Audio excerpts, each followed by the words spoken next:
ఇంకొక మాట చదువుకుందాం. వ్యసన పడకుల్లో మరి దావీదు కూడా కొన్నిసార్లు తన జీవితంలో వ్యసన పడ్డట్టుగా చూసా.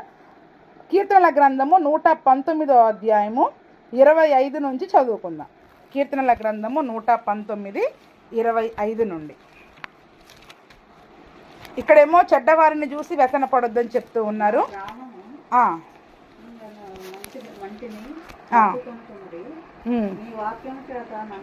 నా ప్రాణము మంటిని హత్తుకొనుచున్నది, నీ వాక్యము చేత నన్ను బ్రతికింపుము. నా చర్య అంతయు నేను చెప్పుకొనగా నీవు నాకు ఉత్తరమిచ్చితివి. నీ కట్టడలను నాకు బోధింపుము, నీ ఉపదేశ మార్గమును నాకు బోధపరచుము. నీ ఆశ్చర్య కార్యములను నేను ధ్యానించెదను. వ్యసనము వలన నా ప్రాణము నీరైపోయెను, నీ వాక్యము చేత నన్ను స్థిరపరచుము. ఇక్కడ మరి మనం చూసినట్లయితే దావీదు జీవితంలో కూడా వ్యసన పడ్డట్టుగా మనం చూస్తూ ఉన్నాం. ఆ వ్యసనము వలన అతని ప్రాణం ఏమైపోయిందంట? కరిగిపోయిందంట. కరిగిపోయిందా? నీరైపోయిందా? నీరైపోయింది అంటే ఆయన ప్రాణం అంతా నీరుగా మారిపోయిందంటే చూడండి. అంటే శక్తి లేదు, బలము లేదు, కృంగిపోయాడండి. ఏం చెప్పండి, ఇది కృంగిపోయాడు. వ్యసనం ఇక్కడ ఎందుకు వచ్చిందంటే వ్యసనము బాధతో కృంగిపోతున్నాడు, వేదనతో కృంగిపోతా ఉన్నాడు. ఎందుకు మరి ఇక్కడ దావీదు వ్యసన పడ్డానికి ఒక కారణం ఉంది. ఏంటంటే సౌలు తరుముతా ఉన్నాడు. ఏం చెప్పండి, అభిషేకించబడినది మొదలుకొని సౌలు మరి తన ఆత్మీయ జీవితంలో సౌలు అతన్ని చంపడానికి తరుముతూ ఉన్నాడు. తన తండ్రి ఇంటికి దూరం అయిపోయాడు, తన దేశానికి దూరం అయిపోయాడు, బంధువులకు దూరం అయిపోయాడు. ఆ అరణ్యములలో గుహలలో దాక్కుని ఎప్పుడు వాళ్ళ కంట పడితే నేను ఎప్పుడు బ్రతుకుతానో, ఎప్పుడు నా ప్రాణం పోద్దు అన్న పరిస్థితి. అసలు చాలా భయంకరమైన పరిస్థితి. అవునా? దావీదు వ్యసన పడ్డాడంటే ఒక కారణం ఉంది. అయినా కూడా మళ్ళీ 37వ కీర్తన కూడా ఎవరు రాశారు చెప్పండి? ఇప్పుడు దావీదే రాశాడు. ఎందుకంటే అతను వ్యసన పడినప్పుడు ఎవరి మీద ఆనుకున్నాడంటే ఇక్కడ తన ప్రాణము మంటిని హత్తుకుంది. అంటే నీరైపోయి మంటిలో కలిసిపోతుంది ప్రాణం, చనిపోయే పరిస్థితి. అంటే అంతగా కృంగిపోయాడు తన ఆత్మీయ జీవితంలో. తన మరి శరీరానుసారముగా తన చుట్టూ ఉన్న శత్రువులు, నలుదిశల శత్రువులు అతన్ని బాధ పెడుతూ ఉన్నప్పుడు రహస్యమైన జీవితము, దొంగతనముగా బ్రతుకుతూ అక్కడ ఇక్కడ దాక్కుంటూ ఎంత కష్టం కదండి అసలు. మరి కొన్ని సంవత్సరాలు అలా బ్రతుకుతున్నప్పుడు ఆయన దేవుని వైపు తిరిగాడు. నీ వాక్యము చేత నన్ను బ్రతికించు అంటున్నాడు. ఇప్పుడు నా ప్రాణము నీరైపోయింది, మంటిని హత్తుకుంటుంది. ఇప్పుడు ఈ వ్యసనము నాలో నుండి పోవాలి. ఈ వ్యసనము నాలో నుండి పోయి నేను తిరిగి మరి ఒక నూతన వ్యక్తిగా మరి జీవించాలి అంటే నీ వాక్యమే నాకు కావాలి. నీ వాక్యము చేత నన్ను బ్రతికించు కదండి. శ్రమలలో, బాధలలో అటువంటి పరిస్థితి రాదు అని చెప్పటం లేదు, వస్తుంది. కానీ వచ్చినప్పుడు దానిని గురించి నెలలు, రోజులు బాధపడుతూ ఏడ్చుకుంటూ కూర్చోవడం వల్ల ఎటువంటి ప్రయోజనం ఉండదు. వ్యసన పడకము అది కీడుకే కారణం. అది మనల్ని అవిశ్వాసంలోనికి నడిపిస్తుంది. అంటే ఒక విశ్వాసము, నిరీక్షణ కలిగిన జీవితం మనకు ఉండాలి. ఆ సమయంలో ఏం కావాలి చెప్పండి? అంటే శ్రమలను బట్టి, మన జీవితంలో కలిగిన శ్రమలను బట్టి, శోధనలను బట్టి, ఎవరు మనకు అనుకూలంగా లేనప్పుడు, మన అందరినీ కూడా బాధ పెడుతున్న సమయంలో మరి దావీదు అక్కడ తిరిగి ప్రతియుద్ధం చేయట్లేదు, కానీ దేవుని వైపు తిరిగాడు. అక్కడ ఏం చేశాడు చెప్పండి?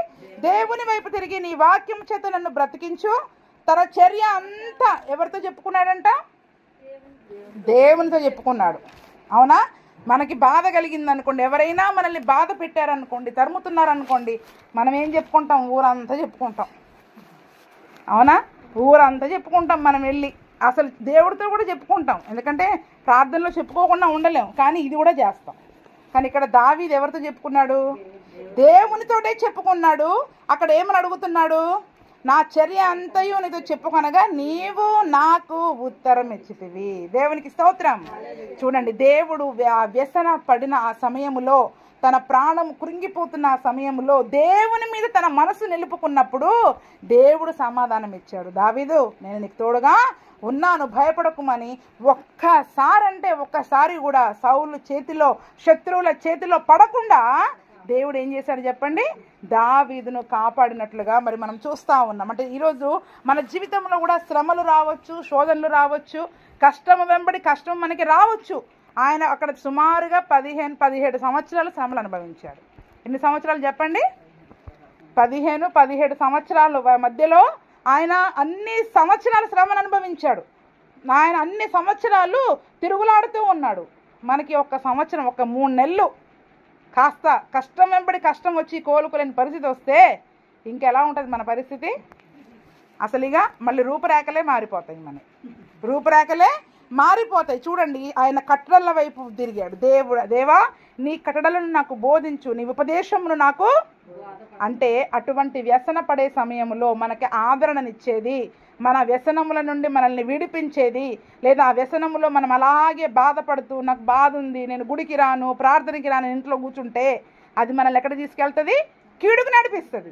కానీ దేవుని దగ్గరకు వచ్చి ఆయన ఉపదేశము మీద, ఆయన వాక్యము పైన, ఆయన బోధ వైపు, ఆయన కట్టడల వైపు మనం తిరిగినట్లయితే, ఆయన ఆశ్చర్య కార్యములను ధ్యానించినట్లయితే ఆయన వాక్యము చేత మనల్ని స్థిరపరుస్తాడు. ఆయన వాక్యము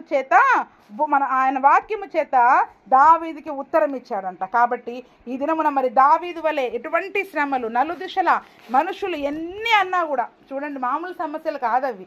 ఈరోజు మనకి ఎవరైనా ఒక్క మాట అంటే పదే పదే పదే పదే దాన్ని పట్టుకొని సంవత్సరాలు, నెలలు మనసులో నుంచి తీసివేయం. మళ్ళీ ఏం లేదండి నాకు వాళ్ళ మీద. ఎవరు వీళ్ళు? కయ్యను వంటి వాళ్ళు. కయ్యను మీ తమ్ముడితో వెళ్ళి మాట్లాడు అంటే వెళ్ళి మాట్లాడాడు. మళ్ళీ మనసులో ఉందా లేదా? మనసులో పెట్టుకున్నాడా లేదా?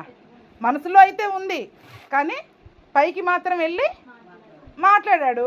ఆ మనసులో అది ఉంచుకోవడం ద్వారా, ఆ బాధ తను పెట్టుకోవడం ద్వారా, ఆ కోపము తను పెట్టుకోవడం ద్వారా అది ఏం చేసింది? అతన్ని కీడుకు నడిపించింది. తమ్ముని చంపాలన్నంత పగ పెరిగిపోతూ ఉంది, ద్వేషం పెరిగిపోతుంది, పగ పెరిగిపోతుంది, అసూయ పెరిగిపోతుంది. అది ఈ లోకానుసారమైన కీడును మనం పెట్టుకుంటే, ఆ కోపాన్ని మనం పెట్టుకుంటే, అదే కృంగుదలను పెట్టుకుంటే అవిశ్వాసులముగా మారిపోతాం. ఇజ్రాయేలు ప్రజలు ఏ రకంగా అయితే ఐగుప్తు వైపు తిరిగారో ఆ రకంగా మాటికి వాళ్ళని చూసుకుంటాం, మనల్ని చూసుకుంటాం. పరలోకం కనపడదు. ఇక పరలోకం కనపడదు. ఎవరిని చూస్తాం? వాళ్ళని చూసుకుంటాం, మనం చూసుకుంటాం, వాళ్ళు బాగున్నారు. ఇక వ్యసనం మొదలవుతూ ఉంటుంది. బాధను బట్టి కానీ, కోపాన్ని బట్టి కానీ పదే పదే పదే పదే మన జీవితంలో ఉండడానికి వీల్లేదు. అందుకనే కోపం వచ్చినా సూర్యుడు అస్తమించే లోపు అది మనలో ఉండడానికి వీల్లేదు. దాన్ని తీసివేసుకోవాలా. తీసివేసే మనస్సు మనకి రావాలా. నీ మనసు నీ స్వాధీనంలో ఉండాలా. అది పోట్లేదండి అంటే మన మనసు మన స్వాధీనంలో లేదు. ఏం చెప్పండి? ఎంత ప్రయత్నం చేస్తున్నానండి, బాధ పోవట్లేదండి. ఎందుకు పోవట్లేదు? ఇప్పుడు దావీదుకు పోయిందా లేదా? అంటే దేవుని వాక్యం సత్యము కదండి. భూమి ఆకాశములు గతించిపోతాయి కానీ నా మాటలు గతించమన్నాడు దేవుడు. మరి అట్లాంటప్పుడు మరి నా చర్య అంతా నేను దేవునితో చెప్పుకొనగా దేవుడు నాకు ఉత్తరం ఇచ్చాడు, నాకు ధైర్యం ఇచ్చాడు, నాకు తన కృపను చూపించాడని చెప్తూ ఉన్నాడు. సామెతలు 15:13 చదువుకున్నాం. 13.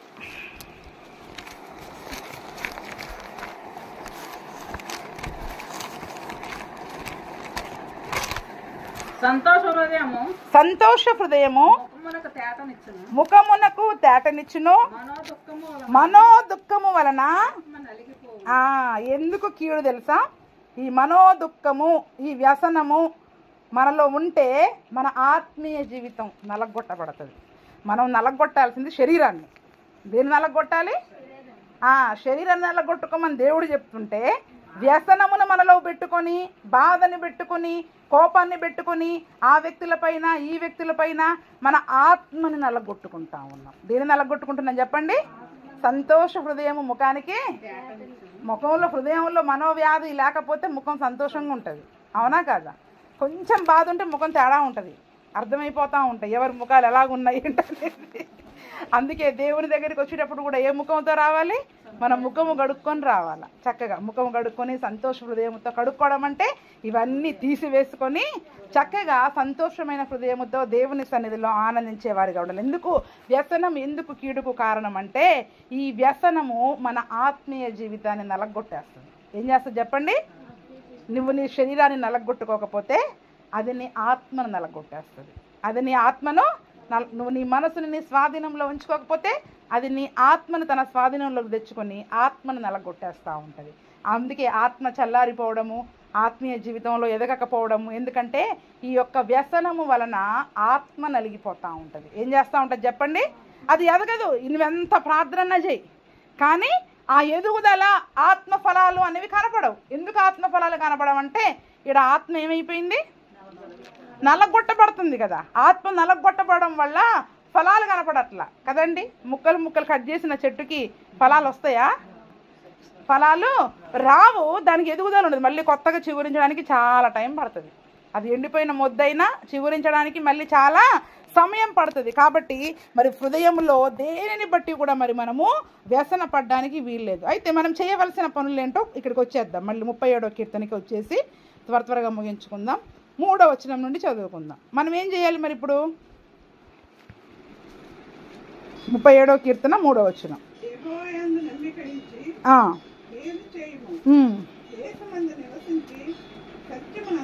అంతే, దేవుని యందు నమ్మిక ఉంచండి, మేలు చేసుకుంటూ వెళ్ళిపోండి. నేను మేలు చేస్తున్నా కానీ నాకు కీడ ఎదురవుతుంది, పర్వాలేదు, చేసుకుంటూ వెళ్ళిపోవాలి. ఆ మేలు చేసుకుంటూ పోవడం ద్వారా మనకు పరలోకంలో అక్షయమైన ధనాన్ని మరి మనము సంపాదించుకుంటాం. కాబట్టి యెహోవా యందు నమ్మకం ఉంచి చేయాలి. ఏం చేయాలా? మేము ఎంత మంచిగా ఉన్నా నాకు కీడే వస్తుంది, నాకు ఏమాత్రం అనుకూలంగా లేవు పరిస్థితులు అంటే దేవుని యందు విశ్వాసం ఉంచకపోవడం. ఏం చేసినా దేవుని చిత్తం. అవునా? ఇది దేవుని చిత్తం. ఇప్పుడు మరి దావీదు కూడా దేవుని ఎంతగా బతిమలాడి ఉండొచ్చుగా. అసలు ఈ సౌలుని ఎందుకు పెట్టావు ప్రభు నా జీవితంలో, అతన్ని తీసేయి అని అడుగుండొచ్చుగా. సంవత్సరం కాదు, 2 సంవత్సరాలు కాదు, 15 ఏళ్ళు ఆ శ్రమలు భరించాలంటే అసలు ఈ సౌలు అనే వ్యక్తి, ఈ శ్రమ, ఈ కష్టము, ఈ అసూయపరుడు నా జీవితంలో ఉండొద్దు. మనమైతే వాడిని తీసేయి అని ప్రార్థన చేస్తాం. కానీ దేవుని చిత్తం అది. కాబట్టే ఆ సమయంలో దేవుని కృప మీద ఆధారపడ్డాడు, దేవుని మీద నమ్మకం ఉంచి మేలు చేసుకుంటానే వెళ్ళాడు దావీదు. ఎక్కడ ఈయన మీద కోపాన్ని బట్టి వాళ్ళని చంపుకుంటూ వెళ్ళిపోయాడా? ఏమన్నా ఎక్కడా ఏమీ చేయలేదండి. దేవుని యందు నమ్మకం ఉంచాడు. ఎందుకంటే దేవుడు నాకు వాగ్దానం చేశాడు, సౌలు కూడా అభిషేకించబడిన వ్యక్తి, నేనేమి అతనిని మాట్లాడకూడదు, ఇది దేవుని చిత్తము, నేను ఇలా శ్రమ పడడము, ఇలాగా బాధపడము దేవుని చిత్తము అని గ్రహించుకున్నాడు. అది దేవుని చిత్తం అని మనం గ్రహించుకుంటే ఇంక వ్యసనం రాదు మనకి. అవునా? ఆయన చిత్తం వైపు చూసినప్పుడు వ్యసనం రాదు. ఆయన చిత్తం అని మనం తెలియనప్పుడు నాకెందుకు వచ్చింది ఈ కష్టం, నీతిమంతులు నేను ఇంత నీతిగా ఉన్నా నాకెందుకు వచ్చింది, నీతిమంతులకి కష్టాలు రావని ఏమన్నా దేవుడు రాసి పెట్టాడా? నీతిమంతులకి అనేక కష్టాలు, భక్తిహీనులకి అనేక వేదనలు కలుగుతాయి. కానీ నీతిమంతులన్నీ దేవుని కృప ఆవరించి ఆ శ్రమలో, ఆ బాధలో మనం బాధపడుతున్న సమయంలో దేవుడు కూడా వారి యావత్ బాధలో బాధపడుతూ మనల్ని ఎలా తీసుకొస్తుంటాడు? ఎత్తుకుంటూ మోసుకుంటూ తీసుకెళ్తున్నాడు. మనం ఏదో కష్టపడుతున్నట్టు మనం ఫీల్ అయిపోతున్నాం.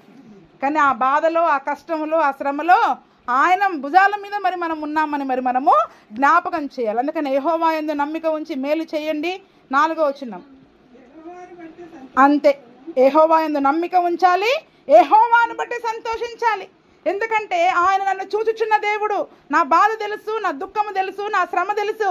ఈ శ్రమల గుండా, ఈ యొక్క అగ్ని పరీక్ష గుండా నన్ను దేవుడు ఎందుకో తీసుకెళ్లాలనుకుంటున్నాడు. ఆ పరీక్షను బట్టి మనం వ్యసన పడొద్దు, కానీ దేవుణ్ణి బట్టి సంతోషపడాలి. ఏం చేయాలంట? అందుకనే నా నామము నిమిత్తము మిమ్మల్ని అన్యజనులు దూషించినప్పుడల్లా మీరు సంతోషించి ఏం చేయమన్నాడు? సంతోషించి. దేవుడు సంతోషించి ఆనందించమంటే మనం ఏం చేస్తున్నాం?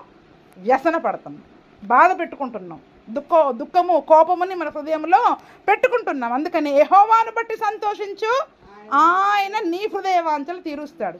దావీదు యొక్క వాంఛ కూడా తీర్చాడు, కానీ ఆ తగిన కాలములో. అందుకని యెహోవా కొరకు కనిపెట్టుకొని మౌనంగా ఉండి కనిపెట్టుకొని 7వ వచనంలో చెప్తున్నాడు, ఆయన్ని బట్టి మీరు సంతోషించండి, ఆయన మీ హృదయ వాంఛలను తీరుస్తాడు.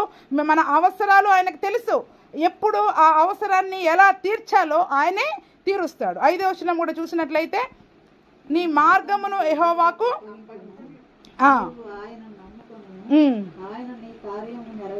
దేవునికి స్తోత్రం. చూడండి అక్కడ 4 విషయాలు నిజంగా ఆయన యందు నమ్మకం ఉంచి మేలు చేయాలి, ఆయన యందు సంతోషించాలి, మన మార్గాన్ని దేవునికి అప్పగించాలి. ఎందుకు? నడిచేది నీవు, నీ భుజాల మీద కూర్చునేది నేను, నాకెందుకు ఇంకా మార్గం గురించి? మళ్ళీ ఆ పైన కూర్చొని మనం ఏం చెప్తాం? ఈ దారి కాదు, ఈ దారిలో వెళ్ళాలని ఆయనకి మనం బోధిస్తూ ఉంటాం. అవునా? సేవకులు ఈ మార్గంలో వెళ్ళండమ్మా అంటే కాదు, ఈ మార్గం అయితే మంచిదని మనం చెప్తూ ఉంటాం దేవునికి. అందుకే చూడండి, మన మార్గాన్ని ఎవరికి అప్పగించాలి? ఆడ కూర్చొని హాయిగా పాటలు పాడుకుంటూ ఆయనను పొగుడుతూ స్తుతిస్తూ మౌనంగా ఉండండి. ఆయన నిన్ను ఎత్తుకొని తీసుకొని వెళ్తాడు. దేవునికి స్తోత్రం. ఆయన నిన్ను ఎత్తుకొని తీసుకొని వెళతాడు. అందుకని నీ మార్గాన్ని యెహోవాకు అప్పగించు, నీవు ఆయన్ని నమ్ముకో, ఆయన నీ కార్యమును నెరవేర్చును. దేవునికి స్తోత్రం. ఈ భూ సంబంధమైన వ్యక్తులను బట్టి వారిని చూసి వీరిని చూసి అస్సలు బాధ, వ్యసనము, మనోదుఃఖము, మనోవిచారము, మనోచింత మన హృదయములో క్రైస్తవులలో ఉండడానికి వీల్లేదండి. ఏముండకూడదు చెప్పండి? ఎవరిలో ఉండకూడదు? ఎందుకంటే మన దేవుడు నమ్మదగినవాడు. ఆయన నమ్మదగినవాడు, మన ప్రార్థనలు ఆలకించేవాడు, అడగక మునిపే మన అక్కరలు ఎరిగినవాడు. కానీ మనం చేయాల్సిన పని ఏంటంటే ఆయన యందు నమ్మకం ఉంచాలా, మన మనస్సుని పూర్ణ మనసుతో ఆయన పైన నిలిపి ఆయన యందు నమ్మకం ఉంచి ఆయన్ని బట్టి సంతోషించాలి. మేలు చేసే దేవుడు నాకు ఉన్నాడు, నా జీవితంలో గొప్ప కార్యాలు చేసే దేవుడు నాకు ఉన్నాడు, ఎవరికి లేని గొప్ప ధన్యత నాకు దొరికింది. మరి ఈ భూమండలంలో ఈ ఊర్లో అంతమంది ఉన్నారు, మీరే ఎందుకు వచ్చారు దేవుని దగ్గరికి? అవునా? అది మరి అక్కడ మాత్రం దేవుని ఏర్పాటు, మళ్ళీ ఇంకొక చోట మాత్రం వాళ్ళు బాగున్నారు, మేము బాగాలేము. మరి అది దేవుని ఏర్పాటు కదా? అది కూడా దేవుని ఏర్పాటే అనుకోవాలి. ఎందుకంటే మనం ఒక ప్రత్యేకమైన జనాంగము, పరిశుద్ధమైన జనాంగముగా ఈ లోకంలో నుంచి మనం బయలు వెళుతూ ఉన్నాం. కాబట్టి ఆయన్ని బట్టి సంతోషించాలి.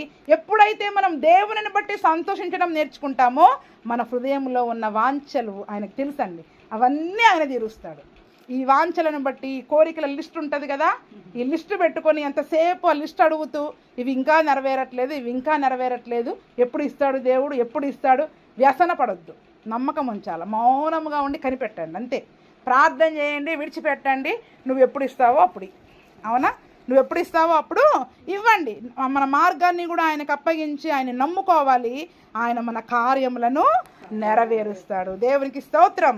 నిజంగా కాబట్టి మరి వ్యసనం గురించి ఇంకా చాలా విషయాలు ఉన్నాయి, కానీ మరి మనకి సమయం కొద్దిగానే ఉంది. కాబట్టి మరి వీలైతే తర్వాత మళ్ళీ ఒకసారి మరి మనము ధ్యానం చేసుకుందాం. మరి పరిశుద్ధ గ్రంథంలో చూసినట్లయితే చాలామంది కోపాన్ని బట్టి, దుఃఖాన్ని బట్టి వ్యసన పడ్డ వాళ్ళు ఉన్నారు. అవునా? హామాను మొర్దెకయి తనకి నమస్కారం చేయలేదని కోపపడ్డాడు. కోపం కాదు, మళ్ళీ అదేంటి చెప్పండి? వ్యసనం. ఇంటికి వెళ్ళి వాడు నాకు ఈరోజు నమస్కారం చేయలేదు అంటే అందరి దగ్గర పదే అది ఏం చేస్తుంది? మొర్దెకైని చూసినప్పుడల్లా ఏమవుతుంది చెప్పండి? హృదయంలో కుచ్చుకుంటుంది. అతను ఎప్పుడైతే నమస్కారం చేస్తాడేమో ఎదురు చూస్తున్నాడు, చేయట్లేదు. ఆ బాధ కొద్దీ ఇంటికి వెళ్ళి ఏం చేస్తున్నాడు? భార్యకి, స్నేహితులకి, అందరికీ పిలిచి ఈరోజు వాడు నమస్కారం చేయలేదు. ఆ వ్యసనము వలన చివరికి అతన్ని చంపాలన్నంత కోపం వచ్చేసింది. ఏమొచ్చింది చెప్పండి? చంపాలన్నంత కోపం వచ్చేసి ఉరికమ్మం చేయించాడు. మరి చివరికి ఆ ఉరికమ్మం మీద తనే చనిపోవలసి వచ్చింది. కానీ మొర్దెకయి మౌనంగా ఉన్నాడు. ఏం చేశాడు చెప్పండి? ఆయన మీద ఏమైనా కంప్లైంట్ ఇచ్చాడా రాజుగారికి? మనమైతే ఇచ్చేస్తాం కంప్లైంట్, వాళ్ళ దగ్గర వీళ్ళ దగ్గర పోయి. పొరపాటున మనం ఏదన్నా సేవకులు ఏదన్నా అంటే వెంటనే వెళ్ళిపోద్ది కంప్లైంట్. మనమే ఒకరికొకరం చెప్పుకుంటాం, అలా అన్నారు, ఇలా అన్నారు, అంతేనా? ఒకరికొకరు మరి మనం చెప్పుకొని బాధపడతా ఉంటాం.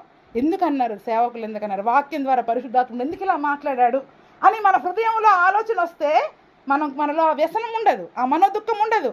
కానీ ఆ మాటను పట్టుకొని దుఃఖపడొద్దు. ఎందుకన్నారు, దీనిలో దేవుని చిత్తం ఏంటి, నేను మార్చుకోవాల్సింది ఏంటి అనే దాన్ని మనం గ్రహించినట్లయితే ఆ మనోదుఃఖము, మన హృదయంలో కోపము, వ్యసనము అనేది రాదు. అది ఉంటే గనక అది మనల్ని కీడుకు నడిపిస్తుంది. ఒకవేళ భూ సంబంధంగా అలా చనిపోకపోవచ్చు, కయీనులాగా మరి అటువంటి శాపాలు కొని తెచ్చుకోకపోవచ్చు, కానీ అవిశ్వాసంలోనికి నడిపిస్తుంది. ఎక్కడికి నడిపిస్తుంది చెప్పండి? ఐగుప్తీయులు మాటికి మరి ఐగుప్తుని జ్ఞాపకం చేసుకొని సనగడం వల్ల, గొణగడం వల్ల వాళ్ళు అవిశ్వాసులుగా, అవిధేయులుగా దేవునికి మారిపోయి కనానుని స్వతంత్రించుకోలేకపోయారు. కాబట్టి అది మనల్ని అవిశ్వాసంలోనికి నడిపిస్తుంది.